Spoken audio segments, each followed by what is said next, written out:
Ato sonama tokkona gaafate barsla agenda yum barbaisitu agenda yum barbaisitu Enyu sigaafadha duban Alamu Abdullah da maqaan Razmi Alamu Abdullah Enyu nama tokko kuma qabeeti wayin baankii bira banadhe kuba kain nama tokko sigaafadha duban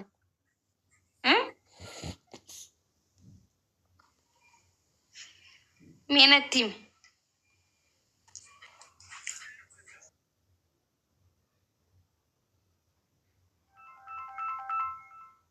Sontahin waame qaatu jira isini galeme oso anni beetan duranu oso yom ani just explain if godun narra hinjiraatu dirqama mitan garuu ni beetan kumaata maan nama gargaarre yoo qabaanne asirratti jechuu sinegale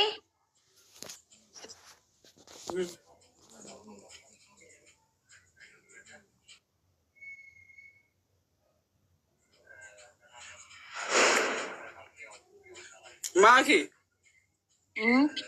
abar percentage dibbarra torbaatama percentage afurtama qofa dhugaa dubbataa hundi isaanii hinkijiban jechuun bakka haasawa isaanii laaptooppii si ergaa amma namni laaptooppii si ergaa maarree si ergaa jedhuni haasawa xafashaatira xafashuun xafash okay laal ergee ture Asi University da bae Finfinne bira deeme garuu laptopii gatiin qabnedha. GB 32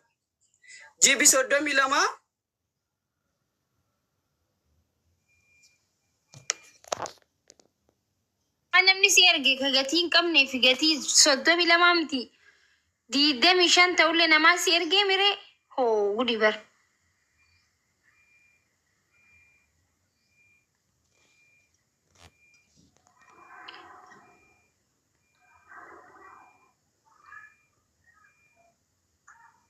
hafi gurbaan yoom anqa kaatu seenare inshallah kaate Maki network ture haya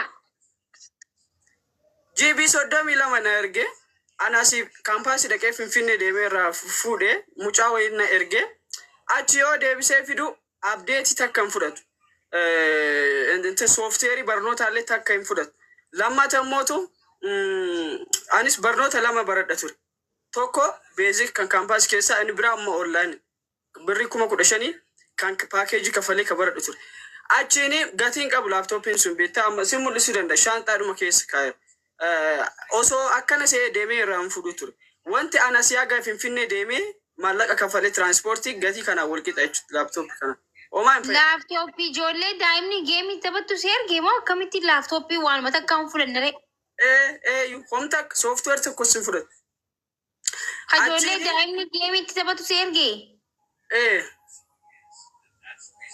ay maa kana goote yaa kiyya ha GB 32 yoo na dhaga'u jiraatte maaliif akkana goote yaaboo waan software fudhanne waan takka yoo fudhanne maa ergitaaf nam tokko bakka mucaan kun gaafa san ni beetanii zarafameeti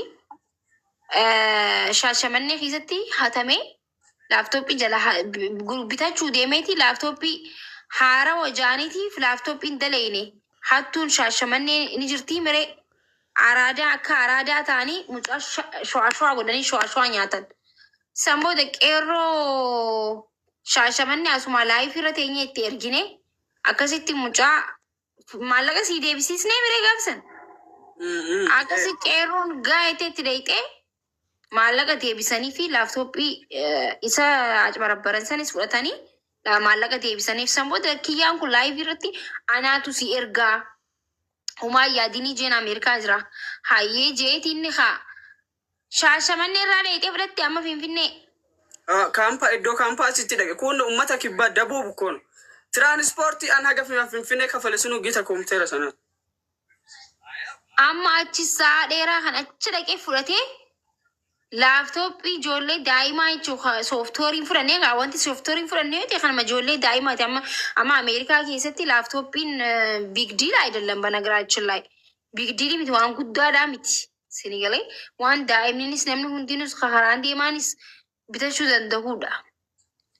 So mucaa barataa kanatti gaafa sammaa waadaa seentaaf waan akkanaa kan ergituuf yoo ta'e nama hedduu gaafa san carraa hedduu qaba ture nama hedduu erguu danda'aaf ture. Silaa laaptooppiin qarshii meeqa amma Itoophiyaatti? Laaptooppii giraafiksii qabu sooftiweer barnoota hunda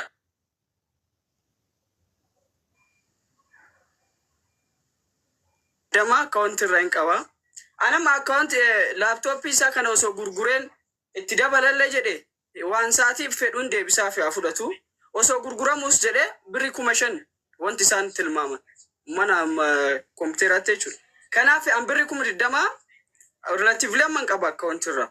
So osoo hamma ta'e itti naa dabaltan jechuu barbaade. 20,000 qaba 45,000 50,000 bitachuudhaa fi meeqaan naan qataara jechuudha 25,000 30 akka san qataa jechuudha. So osoo kana anan garraas rakkiseen beeku miti. Homaa si gaafadhees beeku mana kanatti somaa naa godhi jedheen beeku. So waa lama barachaa jira waan ta'eef barnoota onlaayinii sim qaba kan asmooraa keessas hin qabu. Kanaafuu laaptooppii barbaachisaadha. Bilbilli immoo hin dabalu wanta istaak godhaa hin dabalu. Kanaaf inni laaptooppii isaa barbaadu hin galchaa fi fudhatu. Homaa na shaanxaa keessa kan fidee si agarsiisuu danda'a. Kanaaf an 20,000 qaba amma akkaawunti irraa ittiin dabaladhee bitaa. Kana osoo yaada akka yaadaatti dubbachuudha. Itti himtee laaptooppiin ati na ergite waa takka sooftarii haarawaa si ergee silaa bitee? Lakki kama dura fayyadaman. Itti himtee akka waa takka hin daleeyne? Itti beera. Maybe maallaqa yoo si ergee jeeti. Himeera deebinaan deebisu.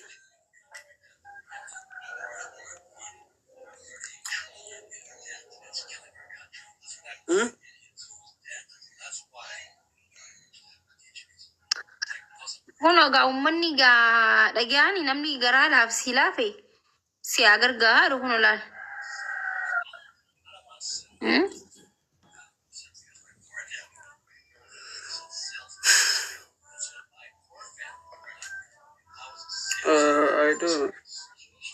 Ati kutaa meeqa baratu jirta amma? Okay, kaampaasii etteessa. Yaa waggaa lama naafana fixuudhaaf. Maali fiildiin kee? Mass communication and journalism. Natti dubbataa jirta? Yaa mass communication and journalism. Naan galle jechuu barbaadeeti. Hariiroo hawaasummaa fi miidiyaa fi gaazexeessummaa jechuudha. Egaa akkanatti Oromeessina raanaan Ingiliffaanis ni dheeratee beektee sanii beera. Wallahi waan bareedaadha. Hin kijibini wallahi maaliif kijiba waan hin beekne hin beeku manjaani. Maali inshaallah garaadha keessatti namni waan baratu. Nutti agarsiisi maalitti agarsiisa?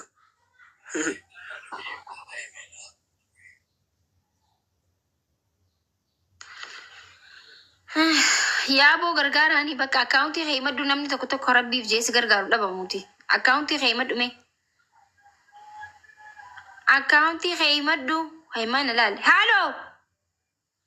Okay, qabameeti. Istaayiliin atitti qabamtu moo istaayilii ajaa'ibaati? Neetwoorkii rakkisaadha bara.